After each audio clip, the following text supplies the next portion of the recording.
All right, well, welcome to the RebelRebel podcast. I am sitting here at a strategic distance across the city from Mr. Dave Ware. Dave, how you doing? I'm great. How are you doing today, Dargy? I'm awesome. I'm living my best life.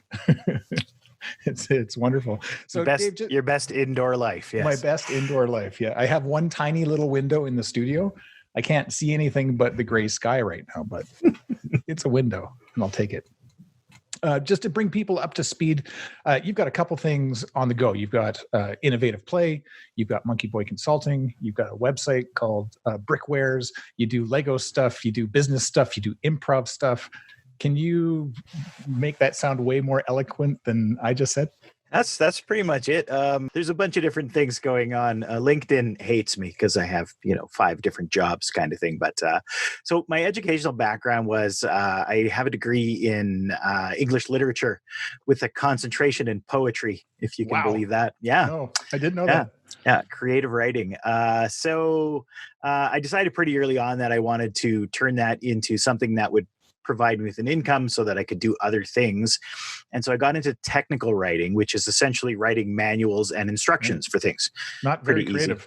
No, not really. It's just sort of finding the simplest, the most clear way to say something, which actually has become like a skill for me these days. Yeah. So I got a job working at a company that makes a GIS, a graphical interface system, a mapping system, basically. And from that, I ended up in oil and gas software and worked for a company that makes a oil and gas software product for a few years, and then realized that I could just continue doing that for myself.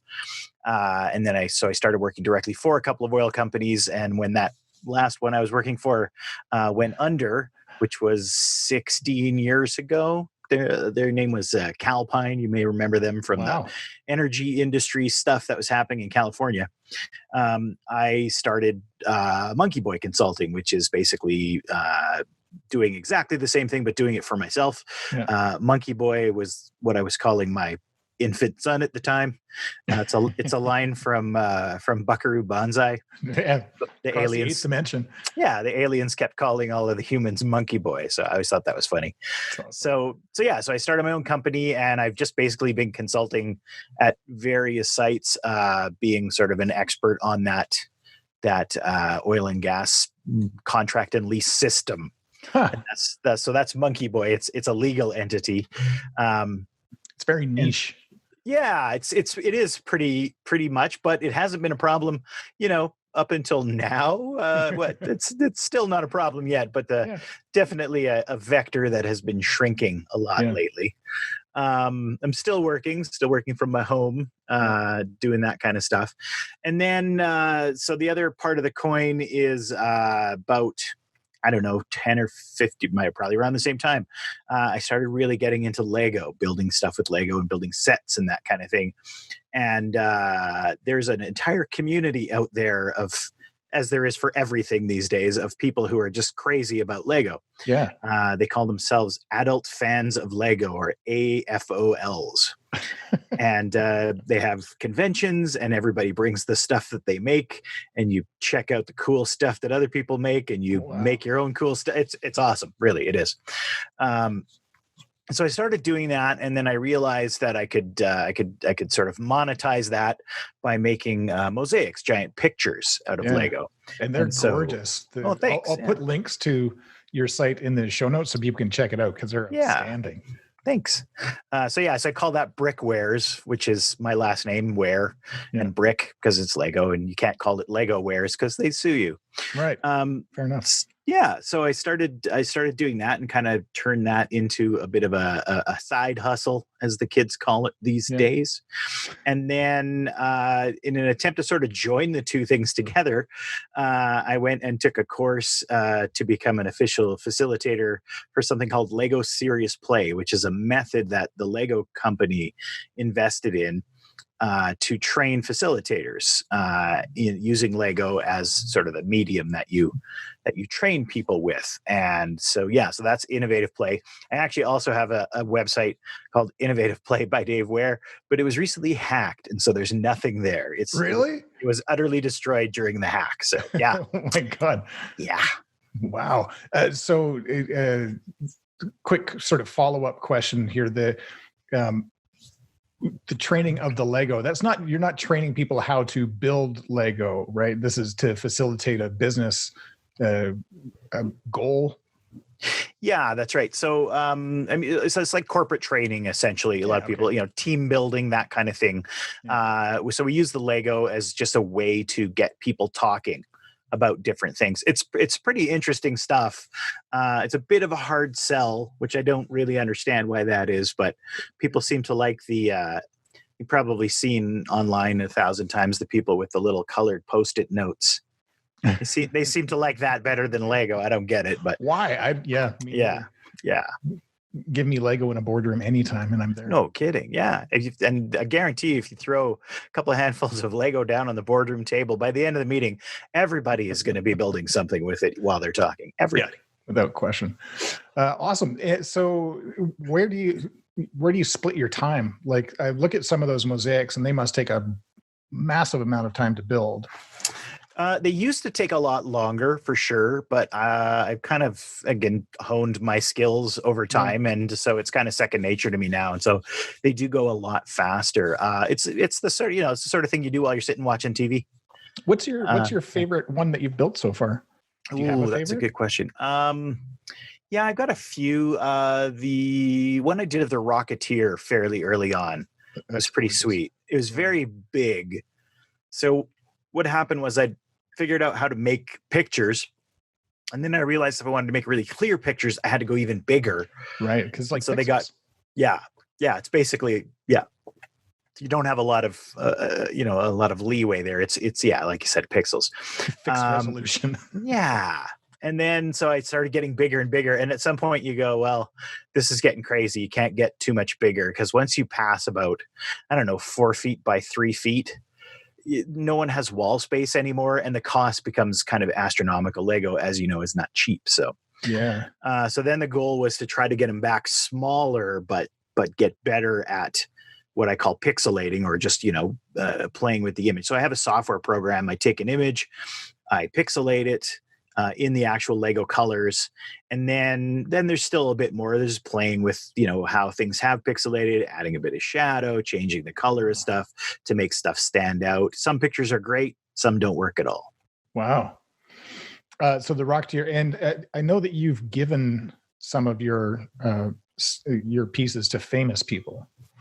Yeah. So, not so much given, but had the sold or had signed, and so what I started doing was I got a table at Calgary Expo. Years and years ago I started, and what I discovered was that if you make a giant picture of someone's face in Lego, they definitely want to see that. Right. So I started using it as a way to just kind of meet people. Yeah, it's like you can stand in line, but when you're standing in line, you're holding a giant picture of someone with Lego. They're like, "Hey, you come to the front of the line. I want to talk to you." Right? So I've met quite a few celebrities doing that, and I've sold a couple pieces to I guess you'd call them celebrities. One fellow is Michael Giacchino. He's a Academy Award-winning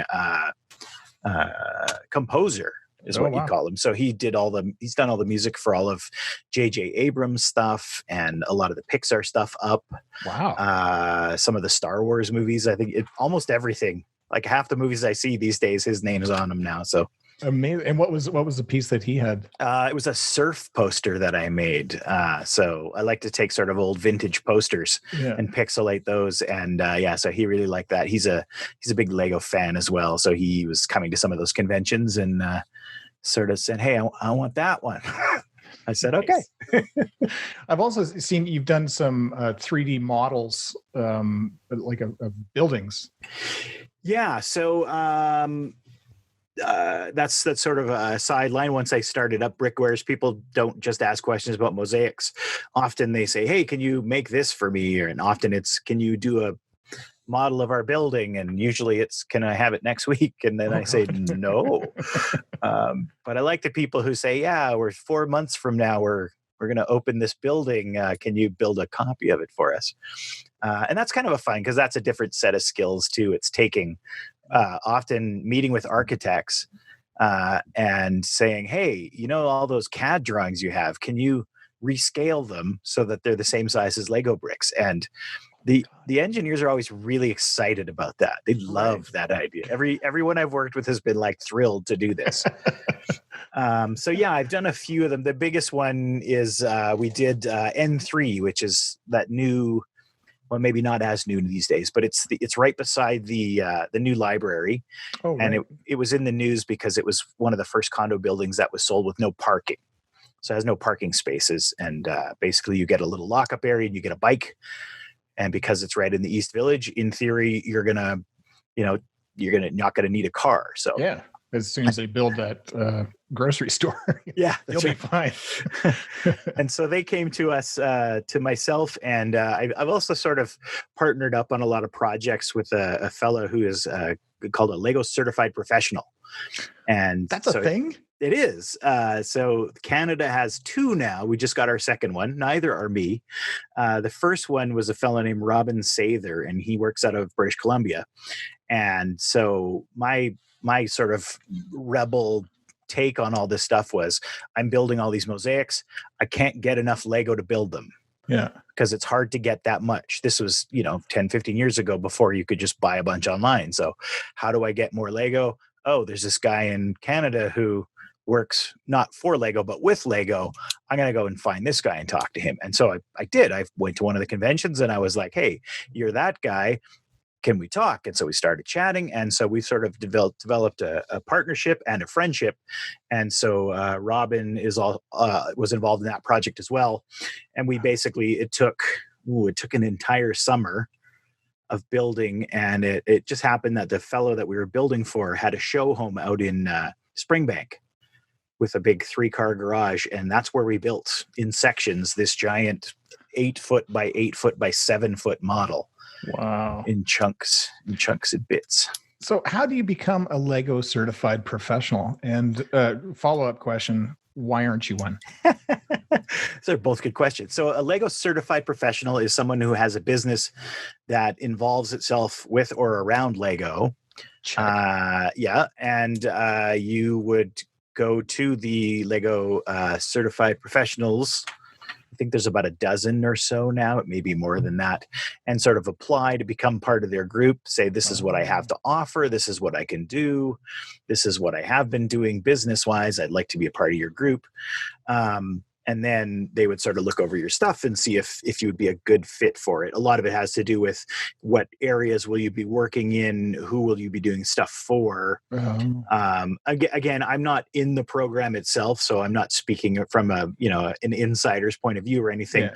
But a lot of it has to do with, can you provide some benefit to Lego? Can Lego provide some benefit to you? Okay. So most of the fellas that you're seeing making these giant models and doing, museum tours and stuff like that, they're part of that program as well. And Lego will call on them to say, we need to do a big thing in Times Square. Can you come and be part of that and help us build stuff?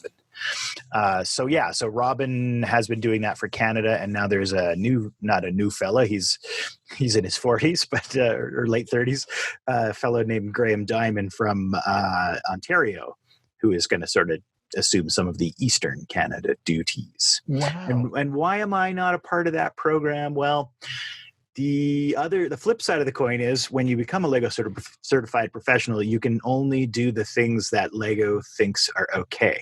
Oh, that might sound more ominous than I want it to. For instance, right now I can make a mosaic of anything I want. Right. Doesn't matter, any subject matter at all. If I became a Lego certified professional, there'd be certain things such as like petroleum. You can't do anything involving the petroleum industry. You can't do stuff involving medicine. You can't do a lot of IP stuff. So I couldn't make even though I would be a Lego certified professional, I couldn't do a Lego Star Wars Stormtrooper because I'd be stepping on Lego's copyright. So there's a bit of stuff like that. Yeah, I get so, that. And from my side of things, I work with Robin pretty closely, and so I'm able to pass projects that are too big for me on to Robin, and Robin is also able to pass stuff that he's not able to do over to me. Yeah, right. And so it kind of works that way. There's also a lot of fees involved, and Sure. it just never made sense for me to become a certified. I'm an uncertified professional, I guess. Do you get like letters after your name? Are they LEGO? Like, The funny one is always people, whenever I do interviews or stuff like that, people call you a master builder, and you have to like go, guys, no, you can't. No. Oh, the only master builders are the guys who work for Lego, right? Like there's a crew of, again, I don't know how many it is, maybe 10 or 12 people or 14 people. A cabal. Yeah, and those guys are they are literally called master builders, and I am not one of them. So I do not like to be called that. Okay, so do you have like calluses from Legoing? Have you ever broken something on yourself Legoing? Like, how risky is this? I have injured myself on a number of occasions, never from stepping on Lego. Usually it's like you're trying to force something with your thumb and your thumb kind of slips and you kind of cut up the side of your thumb or something like that. Yeah. There is one of the Lego certified professionals. His name is Nathan Sawaya, Sawaya. You guys should look him up. You've probably seen his stuff already. He does a lot of the big giant art. Yeah. And he has the best tattoo in the world, which is on the face of his thumb. He's got 4 little black dots, which is like just from pushing and right. I think it's brilliant. There's no point in getting a Lego tattoo. He's mastered it. So. Yeah, it's done.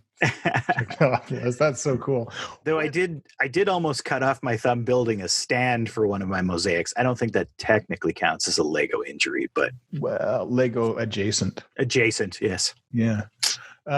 So what sort of brought you to, okay, this is a stupid question, but I have to ask it because, fun obviously brought you to Lego, but what is it about, what got you back into it? Because you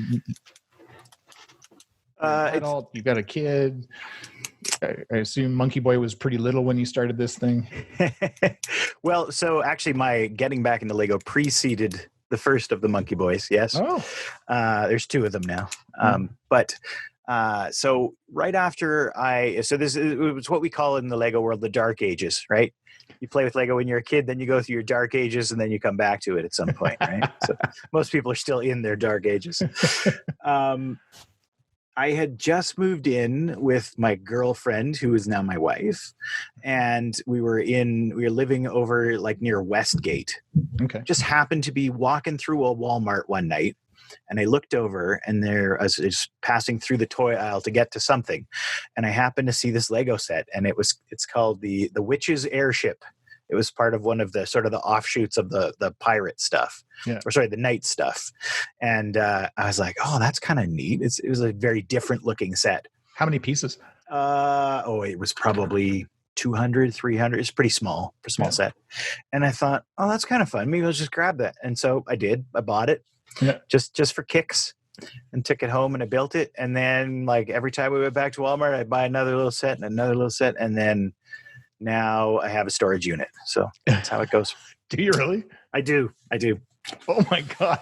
I have a lot of Lego. What is your favorite piece? Like, what's your favorite model that you've ever built? My favorite thing, that I've designed and built myself, or just any model that you've built out of Lego, whether it's yours that you've designed or somebody else's. What's sort of the crown jewel of your collection? I think it changes a lot because you always feel like you get a little better, and so everything you make is a little fancier than the thing you made before it. Yeah. Your viewers can't see because we're doing Zoom, but this thing right behind me here, this is it's like a tiki shop. Yeah. So the main level. So it's if any of your listeners are familiar with the Lego modular sets, those are the big $300 sets that they sell every year. Yeah. And so the main floor is like a big tiki bar, and then the second floor there's 2 little apartments on either side, and in the middle there's a big old volcano. Oh my God. So I'm also kind of a fan of like the tiki and surf kind of stuff, and so I've been trying to build a lot of that. So probably my favorite thing that I've built lately is that, I would say. And is that out of a kit or is that out of your head? No, everything I make these days is all out of my. I mean, I build sets. Don't get me wrong. There are some great sets out there. What I generally do now is I build a set And while I'm building the set, I'm like, oh, that's a neat technique. Oh, that's interesting how they've put these 5 pieces together. Yeah. I have to remember that's an interesting way to get this thing accomplished. So it's like, the car guys go and look, oh, that's interesting how they put this piece close to that piece. That's what we do, is we just kind of look through, or what new pieces are there in each of those new sets. Oh, this piece is now available in blue. Awesome. I have to get some of those. What is your, what's the one piece of Lego that you wish they had? What's missing? It's this is probably less interesting answer than you want, but it would be like a plate with studs on both sides of the plate. Oh, it's sort of like a joiner plate? Yeah, that would allow you to flip something 90 degrees very easily. Yeah, something like that. Yeah, that would be the thing that I would like to see. I can't believe they don't have that. Well, maybe one day. Like, I think back to in the 70s when I was building Lego, and then later in the 90s when I was building it with my kids, I always wanted, I liked the ones with joints. Oh yeah. So you could it had some kinetic movement to it and stuff like that. Kind of fun. There's amazing stuff that people are doing with the Technic, which is the sort of the gears and that kind of stuff, and just the movement stuff that people are able to do. That's the other cool thing that I love about Lego is you could be the best spaceship builder in the world. Yeah. And you'll go to a convention and you'll be like, that is a cool pirate ship. I could never build. Like, you can't master everything. So everybody else is doing stuff that's just as cool as, or if not cooler than what you're doing. That's what I love about it. Yeah. That's so cool. What's next for Dave in this space? Well, that's a good question. So we're just trying to figure out here how the whole, the oil and gas industry is getting a little tighter all the time, whether there's still going to be stuff for me to do there, or whether those kind of jobs are going to start drying up. So my comment has always been like, I'm an oil and gas guy until I make more money doing Lego, and then I become a Lego guy. So it's not always that I'm going to make more than my current a salary. It could just be that there is no more money from the one side. So I could just become a Lego guy. I also kind of like the idea of moving over into doing more facilitation. Yeah. Because that kind of harkens back to what I started with, which was showing people how to do things, explaining people how things work. Okay. The one thing that I've been able to do quite well with my job is I work within a business unit. So it's people who don't necessarily have strong computer skills. They're not dummies or anything, but they don't know how databases work, and they don't know how relational queries work. But I took the time to figure that stuff out. So while I'm not as strong as them, maybe on the land knowledge side of things, I can explain to them what the technical people want from them. Right. And I can explain to the technical people how the land side stuff works. So you're like a translator. Yeah, that's pretty much exactly how I look at it. And my favorite thing about my work is problem solving, which is not a shock if you're a Lego guy. But I like trying to figure out how to, when someone says, oh, can we do a report that does this, this, and this? I'm like, I hope so. Let's figure it out. To me, that's the most exciting part of the job, is figuring out how to do something. So that's wicked. Yeah, that's what I've been able to do. But yeah, I like that idea of moving into a facilitation role and showing people how to do stuff, or opening their eyes to the ways to do things. One thing we haven't even discussed to this point is the fact that I started improvising at Loose Moose when I was 16 years old. Man. And so all of this stuff that I've just talked about has been colored, flavored, based on all of the principles of improvisation and, not blocking and sort of trying new things and making mistakes and trying to figure out how things work. So that's awesome. And just to drill down on that for a second, how important is it to just embrace the mistakes? Well, it obviously different things have different answers to that. I don't want my surgeon going, hey, let's just see what works here. But, hopefully that surgeon has made those mistakes already. On a cadaver, perhaps. Yeah, it's been said thousands of times, but the only way you move forward is by learning, is by making mistakes, learning from those mistakes, and then moving on. Mistakes and failure are great for so many different reasons. Half of the cool stuff that I built out of Lego is because I slapped two things together and went, wait a sec, that's okay, yeah, that kind of works. Let's see if we can do that. Or often we'll build something and go, oh, wait a minute, it doesn't actually line up or join with this other piece that I wanted to. So how can we cover that? How can we make that happen?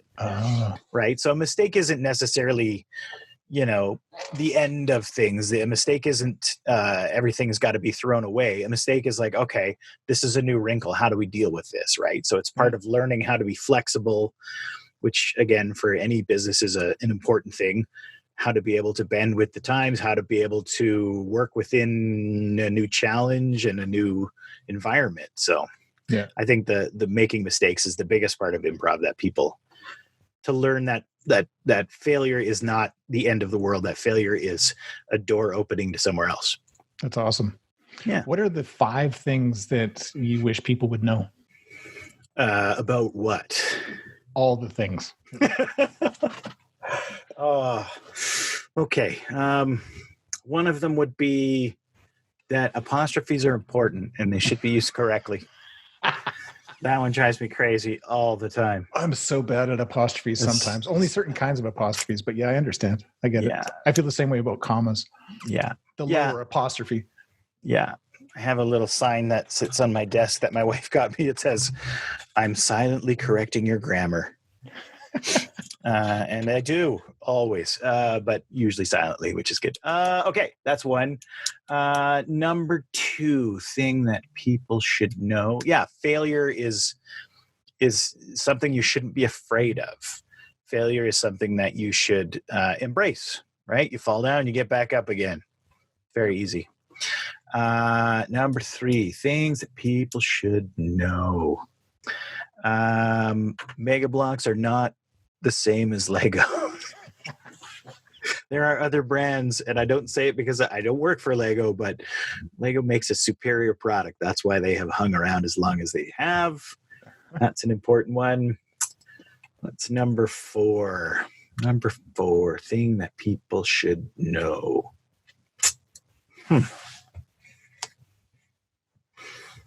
Learning is always a good thing. Don't be afraid to learn new stuff. You can solve a problem or you can learn from a problem. And a lot of people are satisfied just to solve a problem. Yeah. And really, if you learn from a problem, you're going to have less problems down the road. Nice.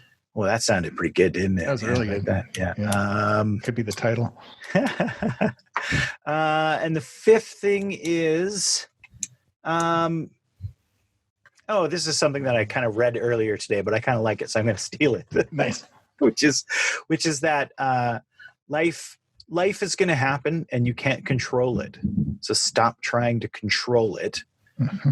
And again, roll with it, learn from it, figure out how to deal with it. But you're not going to be able to control everything in your life. You should stop trying to control the things that you can't control. Yeah. Worry about the things that you can and learn from the difference between the two. Oh, that was good. That was super good. That was good. That was deep. Deep cuts with Dave Ware. That was awesome. Well, so you've come a long way. We touched a little bit about improv, and I don't know whether that was the pivotal moment for you, but what do you think it is that sort of brought you to you got 3, 4, 5 sometimes companies that are rolling and doing stuff. What is it that sort of brought you to that spot? What made you decide to not hang out with the status quo? Definitely part of the improv. I mean, joining Loose Moose at 16, which is like a ripe age when you're figuring out who you are and being influenced by all these really super funny and people who aren't afraid to try new things. I think that definitely had a lot to do with it. I got this thing in my head where I want to try things. I want to do big things. Yeah. And when I say big things, it might be a project that's really big. It might be an idea that's really big. It's not world-changing stuff, but it's stuff that I want to do. And I've often found over the years, the thing that usually lets me down is, as horrible it is to say, is having other people involved. my limitation is often people, because I want to do this thing and then people drop out. People don't want to do it anymore. And you're like, Yeah. And so I try to sort of arrange things so that even if people drop out, I don't have to stop doing the thing I want to do. Nice. Be like if you, what would be a good example? Like if you have a podcast and there's two people, Yeah. and one of them stops wanting to do it, Yeah. you need to build that podcast in such a way that you can keep doing it if it's the thing that you want to keep doing. Yeah. And so a lot of my endeavors are sort of built around I'm the guy.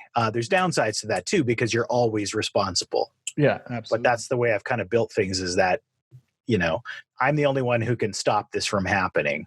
Yeah. If I want to do a project, I'm going to do a project. If I want to take a commission, I'll take a commission. But yeah, it's mostly stuff that I can control. That's my control freak side, I guess, is being in charge of whether something can happen or not. Nice. What's the so there's all these people out in there in the world at various stages of development and either business or personal. What advice would you give them? I call these people the rebels in waiting, to help sort of get them on their way, or to, something you could whisper in their ear that might be help them sort of take that next step. That's a good question.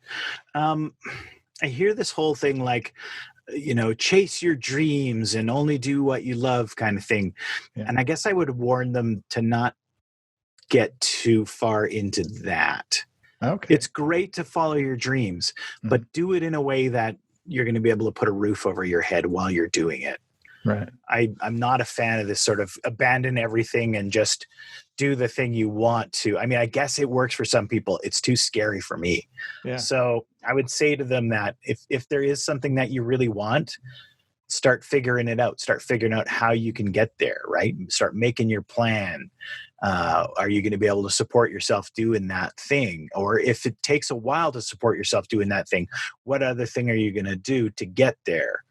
My kid is just starting out.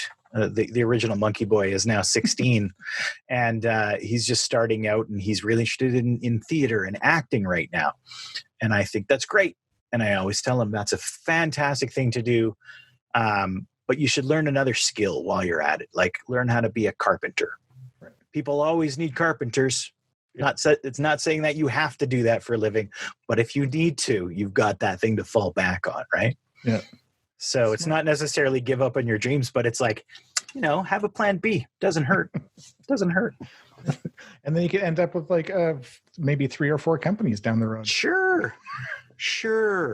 I mean, legally I have one company, but all of the other companies work through that one company. I have the most interesting expenses of most companies because it's all consulting work. It might be Lego consulting. It might be acting consulting. Yeah. Or it might be oil and gas consulting, but it's all consulting, right? Yeah, that's awesome. What's your favorite poem? My favorite poem? Yeah. Ooh, that's a good question. I wasn't expecting that. Definitely one of my favorite poems that I always really loved is, it's actually a bit of a religious poem. I'm not a religious guy, but the poem is great. And it's by a guy named Gerard Manley Hopkins. It's called The Windhover. And I don't know when it was written, but quite a long time ago. It's just got such great language, and the way that the word, I won't give you the whole thing, but a bit of it. It's about a guy who sees a bird, and it reminds him of, God, basically. Huh. Simple, right? Yeah. So I caught this morning's minion, kingdom of daylight's dauphin, dappled dawn-drawn falcon in his riding of the rolling level, underneath him the steady air, and striding high there, how he rung on the rein of a wimpling wind in his ecstasy, and then off, forth on a swing. As a skate's heel sweeps smooth on a bow bend, the hurl and gliding rebuffed the big wind. My heart in hiding, stirred for a bird, the achieve of, the mastery of the thing. Damn. That's like 60% of it, but yeah. Oh my God, that's so cool. Isn't that great? It's just like such good language. Yeah. You can see it and feel it. That's really good. So the thing, if you're interested at all, so the interesting thing about poetry is people always say that like writing a novel is not easy, but it's easier than writing a short story. Yeah. Because in a short story, everything has to mean something. You have to get rid of all the extra stuff because it's shorter, right? It's condensed. Well, a poem is that times 1,000. Every word has to count for something. And they have this thing in every kind of writing or movies or whatever called, killing your darlings, right? You have these things in your script that you love, but they don't move the script forward. They don't help your story out. So you have to get rid of them. And that's poetry, is you have to get rid of everything that doesn't do something. And that particular poem, I think, is one of the tightest poems. Every word is... And it's also it uses language really well. Yeah. And it, when you're reading it, you can't help but get into that rhythm. So that one's always struck me. That's wicked. If I ever have a big famous, or not big, not big famous, but big fancy, English mansion or something, I'm going to call it, Windhover Manor or something like that. That's fantastic. Who's your favorite fictional character of all time? My favorite fictional character of all time. Ooh, that's hard. Yeah.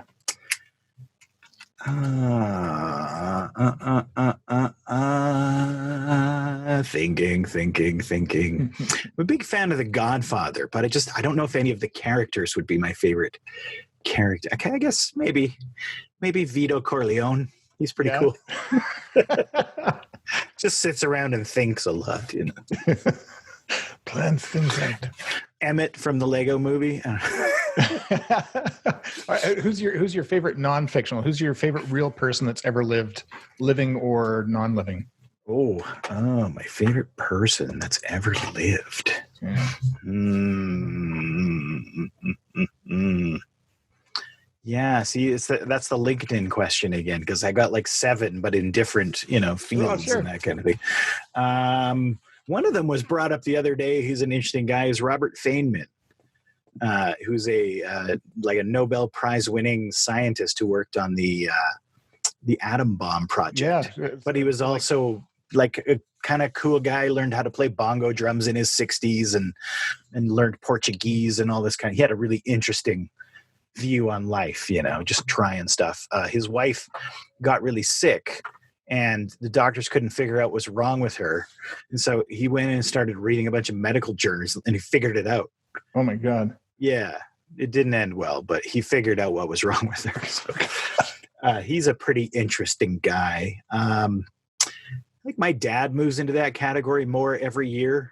Oh, interesting. I don't know if your younger rebels know this yet, but the older you get, I think the more you figure out your dad, assuming you had a good relationship with your dad, you start figuring out why your dad is your dad, the way he is, and you start catching yourself saying things that your dad said, and you're like, that's why he said that. Or you find yourself on the other side of a conversation that you had with your dad when you were 19. Yeah. And you're like, oh, must have been what it was like for, so I definitely learned to appreciate and understand my dad the older I get, which I think everyone does. But again, some people don't have good relationships. So obviously those, and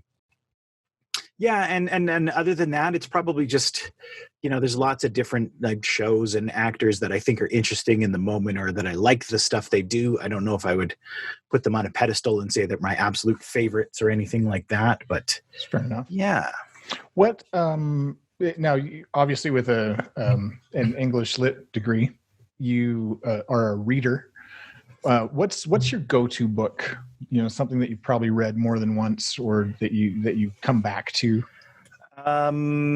These days I'm more of a listener. I do a lot more audiobooks now. Yeah. Because I don't have as much time to sit and read, but I take my dog on a lot of walks and stuff so I can listen, which I think is fun too. Probably I like Dune a lot. Oh, okay. The novel Dune I think is great. I've probably read that 3 or 4 or 5 times. What did you think of the 80s movies? It didn't go great. Looking forward to the new one coming out. That'd probably take another crack. It's such a complicated story that it's hard to film well, I think. Yeah. Snow Crash is another one that I read quite often. Neil Stevenson. Yeah. Yeah, I've read a few of his others, but I think Snow Crash is really interesting. I really like Cryptonomicon. That was one of my favorites of his. Huh. Yeah, those two are big. I read a lot of sci-fi and what have you, and not as much poetry anymore, but I always did enjoy the poetry. Yeah, probably those two would be my big sci-fi go-tos. All right, last question. I saved the wickedest question for last. And it doesn't have to be your favorite of all time, but your go-to band. Oh, that one's probably easier. Elvis Costello is my guy. Really? Yeah. Holy. Okay. Yeah. I've seen him live 3 times. I got into him probably when I was in my teens. He's one of the most literary sort of lyric writers. I love music, but I'm a lyrics guy because I'm an English guy. So I would definitely be Elvis Costello. I'm a big Beach Boys fan. Oh wow. The Marilyn Manson, the Charles Manson years, or Prince, I think, is amazing. Yeah, I always loved Prince a lot. Those guys would be up on my list. Such a good musician. Yeah, he's amazing. Right on. Dave, thank you so much for taking the time and sharing your story with us. That's it's awesome. It's inspiring. I want to go buy a Lego kit today. Awesome. Well, thank you. I had a blast. Yeah, everybody should go and just buy some Lego and build it and play with it and have fun. Yeah, do it.